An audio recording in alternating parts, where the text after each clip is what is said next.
Without any further delay, here it is, Mark's Murder Mystery Monday. Welcome to Mark's Red Rum. Murder Red Rum. Mystery Red Rum. Monday. Yeah, that blood-curdling scream can mean only one thing. Courtney, everyone. Oh, thank you. Yes. Such an appropriate entrance. Yeah. I am particularly interested in this story that you're going to feature today Yes. because it took place almost literally in Kim's backyard. Yes. It was very high profile and continues to be. Yes. Even I, who, as I've said, have no abiding interest in this whole world, I know this story, and it's particularly chilling, but it's also, it became a rallying for so much. I wonder if you can tell us the story of Polly Klaas. And Kim, maybe you can, is it okay if Kim Yes. No, I chimes was in? Yeah. going to say, please, because Kim was from Petaluma. And she that's knows where- the story quite yes, well. exactly. We should qualify too, or at least give context to why we're talking about this, which is October 1st is the 30-year, unfortunately, the 30-year anniversary of the kidnapping and murder, which happened on October 1st, 1993. And also there's an upcoming 2020 special featuring the story, and there's apparently new information that will be within that show. Yeah, So, that's 2020 Friday night, I believe, 9 to 11. yes, 9 to 11. So She was taken from her home? It was like an open window or something? it's a bizarre story. I don't know. I'll start, but definitely come in, Kim, and add anything that I might be missing. But yes, on October 1st, 1993, Polly Klaas has a sleepover with two of her friends. And she's how old, 12? she's 12. And they're doing what you do at 12, ordering Domino pizza, putting on makeup, playing a board game. And she goes out of her bedroom to get sleeping bags. Now, she lives in a home with her mother and her little sister, Annie. Her little sister's her half-sister. And she goes to go get sleeping bags for the three girls to sleep in, right? Polly and her two friends. And as she opens the door to her bedroom, there's a stranger standing there. And he's got a knife, and he asks who lives here. And Polly says that she lives there. And he proceeds to tie up the three young girls and put pillowcases over their heads. He says, "Don't worry, I'm not here to hurt you. I'm here to take money." And then he says, "I'm going to take Polly now, and we're going to go look for the money. Count to 1,000, and by the time you've ended counting," he says to her two friends, "Polly will be back." Well, she never returned. It's strange because it didn't seem like he knew the house, and he never talked about casing the home. So to have a stranger enter a home and then kidnap a young girl with seemingly not really thought out plans is very bizarre. Even the cops said when they first arrived, like, this is a stranger and this is a very weird incident. So, go ahead. I didn't mean to affect the order. I was going to ask you, so then what happens? Cops show up and... So Polly's gone. One of the young girls goes to the mother's room. The mother calls the police at just after 11. And by 11:30, an APB goes out. The police are at the home that this young girl has been kidnapped. Now, because the suspect was not wearing a mask, the young girls were able to give a very specific description of what he looked like, and they obviously knew what Polly looked like. Now, when the APB went out, it only went out on one channel, meaning it was only in the area of where Polly lived, which was Santa Rosa. So it didn't go out further than that. And 20 minutes later, a white Pinto is caught in a ditch 30 miles away from Santa Rosa. The police are called because this guy looks really suspicious, and a woman passes him. She calls the police. They arrive. They search the car. He's drinking. He's got an open container in the car, but they don't arrest him. What they do is they do a field intake at the time. Now, this is all happening around midnight, same day, now October 2nd, and they let him go. But if that APB had gone out further than just the channel around Santa Rosa, they would have caught him. because he exactly matched the description of the suspect, and they would have known. Yeah, sorry.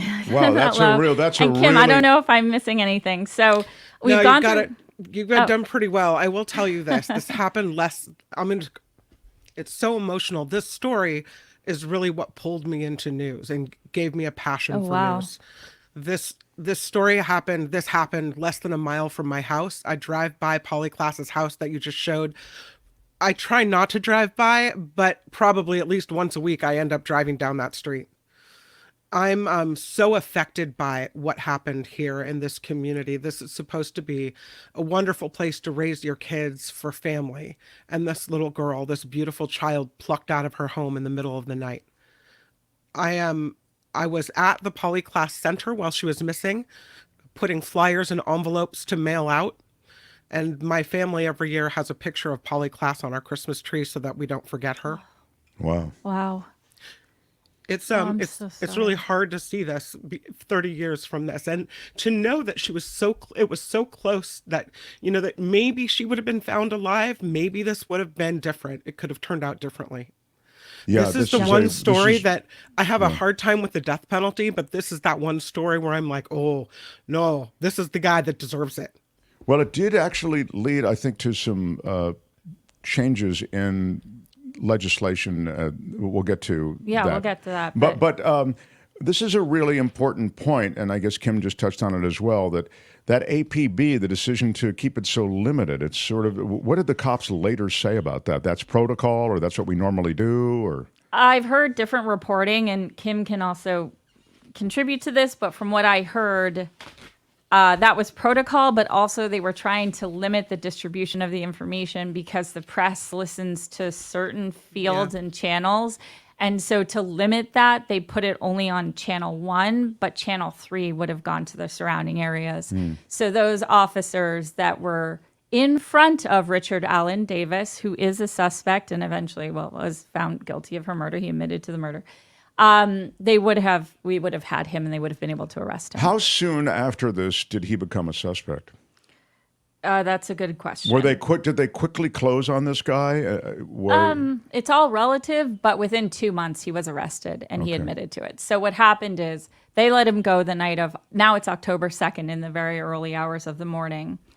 On November 28th, the woman who owned the home where his car was stuck in a ditch, she's out looking around her property because she had hired loggers to take down some of these trees in a certain area.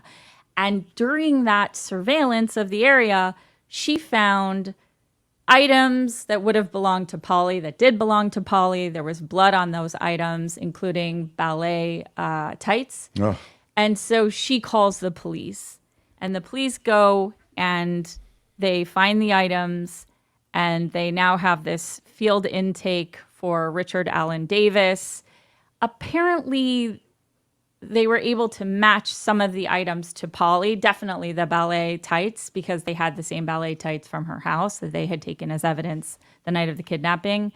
I want to say blood, but I'm not sure there was DNA testing, but they connected those items to Richard Allen Davis. He was living on an Indian rancheria, which was in, is it Cloverdale, California? And so they go and they arrest him based on this evidence. Now, there was only one physical piece of evidence in Polly's room, and that was a partial palm print on her bunk bed. And they think that he left that when he was going to get the pillow covers for the girl's head. So they matched that to him. They arrest him. Now, I think they arrested him maybe December 2nd or December 3rd.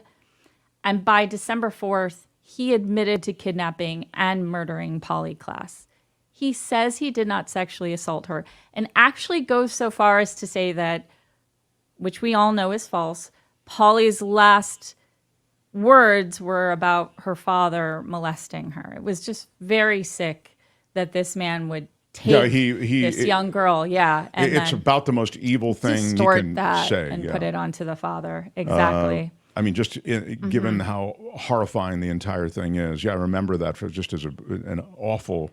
This guy is just Awful. Yeah, he is not deserving of life, No, exactly. And so they find him, he's convicted on June 18th, 1996 of first-degree murder with 4 special circumstances, including robbery, burglary, kidnapping, and attempted ludac on a child. He is sentenced to death, and he's been on death row since 1996. But to the point that you made, 2 things happened in police protocol and in legislation after Polly's abduction and then murder. The first is they changed the way that the channels work with the CHP and the police. So now it goes out to a broader network when there is certain incidences. Because again, you remember that it didn't go out to the extenuating channels when she was first abducted. The second thing is the 3 Strikes Act, which you talked about, which now Polly's 2 sisters, they're half sisters, Jessie and Annie, have come out recently in the last several years in an op-ed in the Los Angeles Times talking about some of the challenges around the 3 Strikes Act, and that their sister would not have wanted her legacy to be attached to these laws. And so, because he had Richard Allen Davis, who is the suspect now convicted for this murder, he had previous incarcerations and he had previously been found guilty of kidnapping, among other illegal activities.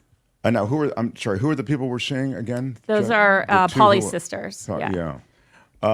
They've worked tirelessly to uphold her legacy. There's the Polly Klaas organization, foundation. There's a community center, which I'm sure that Kim knows. It's a community theater. Polly was an active in theater. She was an actress. She had ambitions of being an actress in Hollywood. So to keep her memory alive, they have created this community and community theater center. It's lovely because she, like my kids, loved musical theater. And so to have her name on that in town is really good. But it's also, it's a reminder, and every time you see her name, it's a punch to the gut. And I can't believe it's been 30 years. I remember Ron Owens, who's a talk show host on KGO. And of course, KGO is the big station in the Bay Area, so it was very much a part of all of this. I remember him very much wanting that 3 strikes law to go into effect and using the Klaas, I keep saying Klaas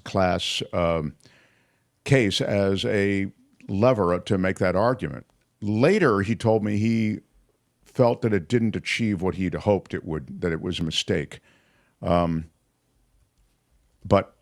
clearly, there's a need the community felt to do something, And I think the community is, and even hearing the story, you're so frustrated by that moment that, this guy got away, and you're frustrated by the way that he was able to play the system after being a repeat offender. Well, his last offense, he was let out early because of overcrowding in the prison.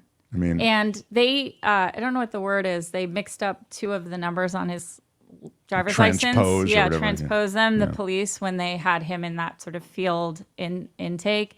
But they would have seen some of his is that right? Issues. When they entered his information, they transposed the numbers. Wow! But also, he was let out early from prison, and he shouldn't have been. I mean, he was arrested for kidnapping somebody in the past, among other horrific crimes.